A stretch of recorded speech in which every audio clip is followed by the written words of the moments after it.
తిరుపతి జిల్లా సత్యవేడు నియోజకవర్గం ఎమ్మెల్యే ఒక మహిళా నాయకురాలితో సన్నిహితంగా ఉన్న వీడియో ఒకటి లీక్ అయింది. ఆయన ఆ మహిళా నాయకురాలితో ఒక ప్రైవేటు హోటల్లో చాలా సన్నిహితంగా ఉన్న దృశ్యాలు ఆ వీడియోలో ఉన్నాయి. ఆ వీడియోని బాధితురాలే విడుదల చేశారు. అధికారాన్ని అడ్డం పెట్టుకుని తనపైన ఒత్తిడి తీసుకొచ్చి తనపై లైంగిక దాడికి పాల్పడినట్లుగా ఆ బాధితురాలు ఆరోపణలు చేశారు.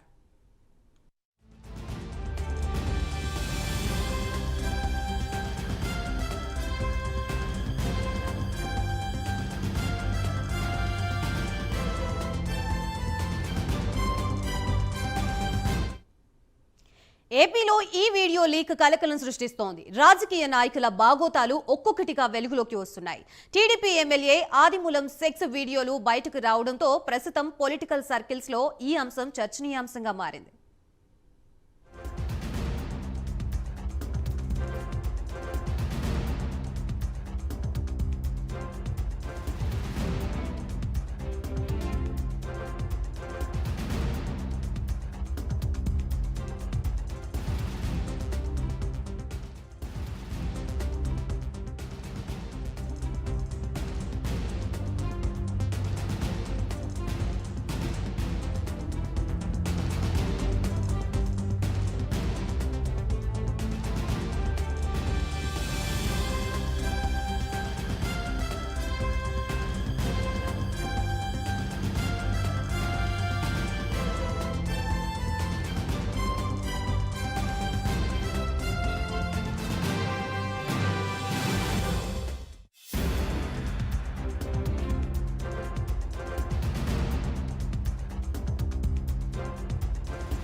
మొత్తంగా ఏపీలోని పొలిటికల్ సర్కిల్స్ ని షేక్ చేస్తున్న ఈ వీడియోపై మరిన్ని వివరాల్ని మా అసోసియేట్ ఎడిటర్ రాజు లైవ్ ద్వారా అందిస్తారు.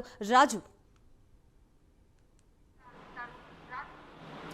రైట్ గాయత్రి, మొత్తం మీద ఆంధ్రప్రదేశ్లో పొలిటికల్ సెక్స్ స్కాండల్స్ ఒక్కొక్కటిగా వెలుగులోకి వస్తూ ఉన్నటువంటి పరిస్థితి. ఇప్పటి వరకు కూడా వైసీపీకి సంబంధించినటువంటి ఎమ్మెల్యేలు, ఎంపీలు అలాగే ఎమ్మెల్సీలకు సంబంధించినటువంటి చీకటి భాగవతాలు ఒక్కొక్కటిగా వెలుగులోకి వస్తే తాజాగా వైసీపీ ఎమ్మెల్యేగా ఉండి ఇటీవల జరిగినటువంటి ఎన్నికల్లో టీడీపీకి జంప్ అయ్యి ఎమ్మెల్యేగా గెలిచినటువంటి ఆదిమూలంకి సంబంధించినటువంటి ఒక వీడియో ప్రస్తుతానికి వెలుగులోకి వచ్చినటువంటి పరిస్థితి.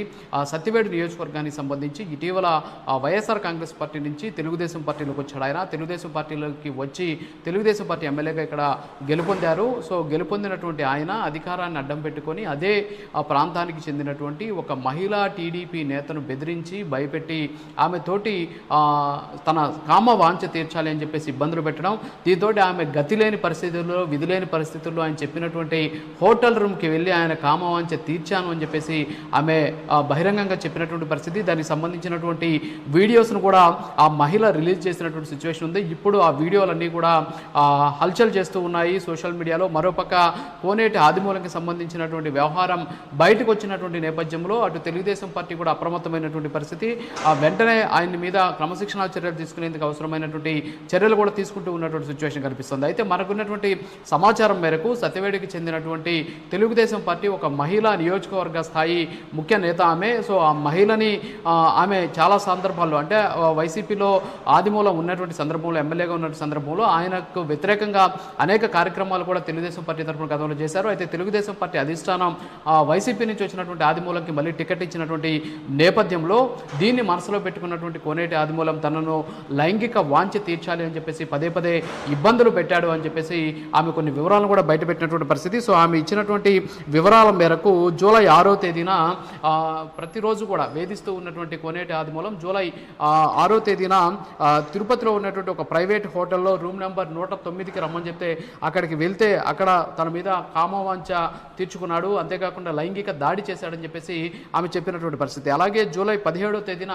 అదే హోటల్లో రూమ్ నెంబర్ 105లో మధ్యాహ్నం 3 గంటలకు ఆదిమూలం ఒత్తిడి తీసుకొచ్చి తన కుటుంబాన్ని చంపేస్తానని చెప్పేసి బెదిరిస్తే మళ్ళీ అదే రూమ్కి వెళ్తే అక్కడ కూడా మళ్ళీ మరొకసారి లైంగిక దాడి చేశాడు అని చెప్పేసి ఆమె చెబుతూ ఉన్నటువంటి పరిస్థితి. అయితే పదే పదే ఆమెను ఇబ్బంది పెట్టడం కావచ్చు, అంతేకాకుండా అర్ధరాత్రుల సమయాల్లో ఫోన్లు చేసి మెసేజెస్ చేస్తూ ఉన్నటువంటి వివరాలకు సంబంధించినటువంటి ఆ రిపోర్ట్ను కూడా ఆమె బయట పెట్టినటువంటి సిచ్యువేషన్ ఉంది. సో ఇలా ఇబ్బందులు పెడుతూ ఉంటే ఆ విషయాన్ని తన భర్తకు చెప్పడంతో మళ్ళీ మరొకసారి అంటే జూలై 10వ తేదీన మధ్యాహ్నం 1 గంటకి ఆదిమూలం రెడ్ హ్యాండెడ్గా పట్టుకోవాలనే ఉద్దేశంతో ఇదే మహిళ ఒక ఒక పెన్ కెమెరా తీసుకెళ్ళి ఆ సందర్భంలో అంటే లైంగిక వాంఛ తీర్చమని ఆయన బలవంతం చేసేటువంటి సందర్భంలో సీక్రెట్గా ఆ పెన్ కెమెరాని పెట్టి అందులో చిత్రాలను చిత్రీకరించినటువంటి సిచ్యువేషన్ ఉంది. దీంతోపాటు హోటల్ గదిలోకి వెళ్ళేటప్పుడు వచ్చేటప్పుడు ఉన్నటువంటి సీసీ ఫుటేజ్కి సంబంధించినటువంటి ఫుటేజ్ను కూడా ఆమె విడుదల చేసినటువంటి పరిస్థితి. సో మొత్తానికి ఆ మహిళ ఒకటే వేడుకుంటోంది, తాను వద్దన్నా అని చెప్పేసి, అంటే వైసీపీలో ఆయన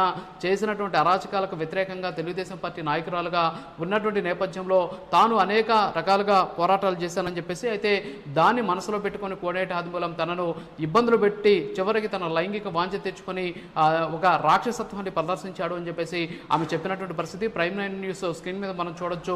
ఆ కోనేటి ఆదిమూలకు సంబంధించినటువంటి ఆయన వ్యవహార శైలి ఎలా ఉంది అనేది మనకు అక్కడ స్పష్టంగా కూడా కనిపిస్తూ ఉన్నటువంటి పరిస్థితి. ఆయన ఏదైతే ఆ మహిళను ఎంత ఇబ్బందులు పెడుతున్నాడు అనేది స్పష్టంగా తెలుస్తుంది.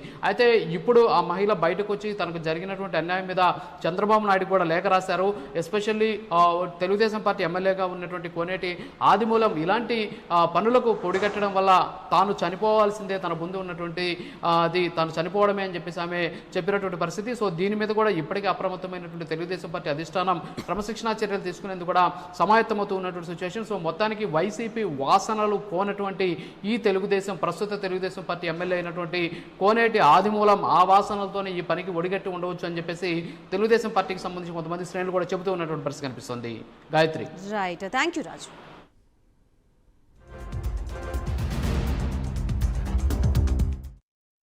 నియోజకవర్గం నుంచి తెలుగుదేశ కార్యకర్తగా ఇక్కడికి నాకు జరిగిన అవమానాన్ని హత్యాచారాన్ని చెప్పుకోవడానికి ఇక్కడికి వచ్చాను. సత్యవేడి నియోజకవర్గం కోనేటి ఆదిమూలం ఎమ్మెల్యే గారు నేను ఆయనతో ద్వారా క్యాన్వాస్ చేయడం జరిగినప్పుడు నా మొబైల్ నెంబర్ తీసుకొని నా మొబైల్ నెంబర్ ద్వారా నాకు పదే పదే కాల్ చేసేవాడు. కాల్ చేయడమే కాకుండా వాట్సాప్ కాల్స్ కూడా చేసేవాడు. చేసిన తర్వాత నన్ను ఉన్నట్లుండి ఓ రోజు ఎమ్మెల్యే అయిన తర్వాత భీమాస్ ప్యారడైస్ తిరుపతికి రావాలని చెప్పి కోరగా నేను ఎమ్మెల్యే గారు ఏదో అర్జెంటుగా రమ్మంటా ఉన్నాడని చెప్పి నేను కార్ బుక్ చేసుకొని అక్కడికి వెళ్ళడం జరిగింది. రూమ్ నెంబర్ 109 జూలై 6వ తారీఖు రోజు నేను అక్కడికి వెళ్ళడం జరిగింది. అక్కడ ఎవరూ లేదు, ప్రశాంతంగా ఉన్నింది. ఎమ్మెల్యే గారు మాత్రమే రూమ్లో ఉన్నారు. నేను వెంటనే రూమ్లోకి వెళ్ళడం నా పైన బలాత్కారానికి పాల్పడిన తర్వాత నేను అతనికి లొంగిపోవడం జరిగిన తర్వాత ఈ విషయం ఎక్కడైనా బయట చెప్పావంటే నేను చంపేస్తాను, నీ కుటుంబాన్ని చంపేస్తాను అని చెప్పి బెదిరించడం జరిగింది. అందువల్ల నేను ఎవరికి చెప్పుకోకుండా నేను సైలెంట్గా ఉండిపోయాను. మళ్ళీ ఇంకొకసారి ఫోన్ చేసి నువ్వు కానీ రాలేదంటే నేను మళ్ళీ నీ కుటుంబాన్ని నీ భర్తని చంపేస్తానని చెప్పి నన్ను బెదిరించడం జరిగింది. బెదిరించడం ద్వారా నేను మళ్ళీ అక్కడికి భీమాస్ ప్యారడైస్కి వెళ్ళడం జరిగింది. వెళ్ళిన తర్వాత నేను పూర్తిగా ఆయన్ని అవాయిడ్ చేస్తూ వచ్చాను. నేను అవాయిడ్ చేశానని తెలుసుకున్న అతను నాకు పదే పదే సైకోలాగా నిమిషానికి ఒకసారి ఫోన్ చేయడం జరిగింది. అది గుర్తించిన నా భర్త ఎమ్మెల్యే నీకు ఎందుకైతే ఇన్నిసార్లు కాల్ చేస్తున్నాడని చెప్పి నా మొబైల్ ఇంచేసి నన్ను కొట్టడం, నన్ను బెదిరించడం చాలా చేశాడు. చేసిన తర్వాత నేను ఆ బాధను భరించలేకుండా నాకు జరిగిన బాధని నేను ఆయనతో వివరించినప్పుడు నా భర్త ఇలానే నీకే జరిగిందా, చాలామందికి జరిగిందా అన్నప్పుడు చాలా మహిళలు గవర్నమెంట్ ఎంప్లాయీస్ కూడా ఉన్నారు, ఇందులో మహిళలు చాలామంది బలైపోతున్నారు చెప్పినప్పుడు ఆయన సూచించాడు నన్ను చాలామంది మహిళల్ని కాపాడుకొని మనం బ్రతకాలి, మనం కాపాడుకోవాలని చెప్పి ఆయన నాకు ఒక పెన్ కెమెరాని అరేంజ్ చేసి ఇవ్వడం జరిగిన తర్వాత ఆగస్టు 10వ తారీఖు భీమాస్ ప్యారడైస్కు 1:30 వెళ్ళడం జరిగింది. అక్కడ జరిగిన కామ క్రీడలను నేను రికార్డ్ చేసుకొని తీసుకొచ్చి నా భర్తకి ఇవ్వడం జరిగింది. అటు తర్వాత నేను మంగళగిరి పార్టీ ఆఫీస్ గారికి, పెద్దబాబు గారికి, చిన్నబాబు గారికి ఇద్దరికి నేను తెలియజేయడం జరిగింది. వాళ్ళ ద్వారా మాకు పిలుపు వస్తుందని ఇన్ని రోజులు వెయిట్ చేశాము. తర్వాత ఈ విషయం ఆయన తెలుసుకొని నన్ను బ్లాక్మెయిల్కి గురి చేయడము, మా ఇంటి చుట్టూ 4-5 మందిని పంపించి నన్ను వెతకడం చేస్తున్నాడు. నాకు ప్రాణహాని ఉంది, ప్రాణ భయంతో నేను ఇక్కడికి రావడం జరిగింది. అంతేకాకుండా ఇలాంటి చీడ పురుగులు తెలుగుదేశం పార్టీలో ఉన్న రోజులు తెలుగుదేశం పార్టీకి మంచి పేరు రాదని చెప్పి బాబు గారికి తెలియజేస్తున్నాను. అయ్యా బాబు గారు, నేనేదో తెలుగుదేశం పార్టీని కించపరచాలని చెప్పో నేను ఇక్కడికి రాలేదు. అతని వల్ల నాకు ప్రాణహాని ఉంది, నన్ను నేను కాపాడుకోవాలని చెప్పి నేను ఇక్కడికి రావడం జరిగింది.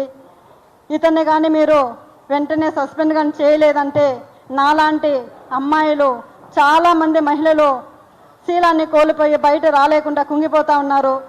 మీరు అది గుర్తించి అతన్ని వెంటనే సస్పెండ్ చేయాలని నేను మీకు కోరుకుంటున్నాను. అంతేకాక మీరు కానీ సస్పెండ్ చేయలేదు, నేను, నా భర్త, నా పిల్లలు ఆత్మహత్య చేసుకొని చనిపోతాము మంగళగిరి పార్టీ ఆఫీస్ ఎదురుగా అని చెప్పి నేను మిమ్మల్ని కోరుకుంటున్నాను. శరణు మహాప్రభు చంద్రబాబు నాయుడు గారు, మాకు మీరే దిక్కు శరణు బాబు అని కోరుకుంటున్నాను.